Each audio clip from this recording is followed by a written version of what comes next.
Pendant ce temps, les questions liées à l'environnement, à l'eau et à l'assainissement sont évaluées à la revue à mi-parcours de l'année 2024 du cadre sectoriel et de dialogue du ministère.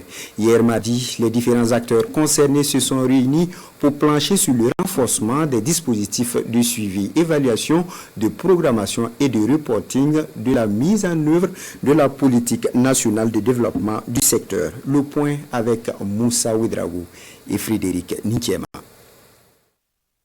En réponse à la crise humanitaire et donc au renforcement de la résilience des personnes déplacées internes, ce sont plus de 3000 latrines familiales et 473 blocs de latrines communautaires qui ont été réalisés par le ministère de l'Environnement, de l'eau et de l'assainissement au cours de cette année 2024.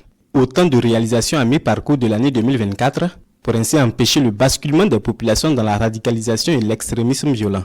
On a instruit les acteurs qui vont se concerter de formuler des recommandations pour qu'en termes d'approvisionnement en eau potable, en termes d'assainissement dans les localités reconquises, où on note le retour des populations, que les services soient faits très vite et très bien, d'éviter les lourdeurs et de nous permettre d'avoir des résultats terrain plutôt que de donner des statistiques en termes de nombre d'ouvrages qui ont été réalisés.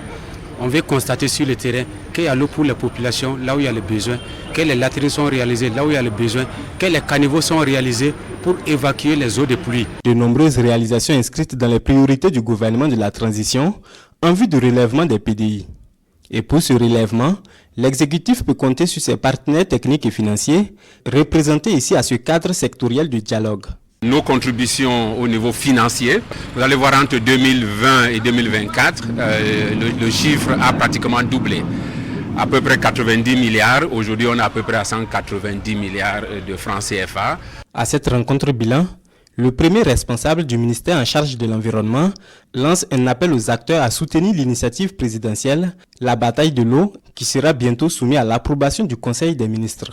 Une initiative pour mobiliser toutes les forces en vue de garantir aux Burkinabés l'accès à une eau de qualité et en quantité suffisante.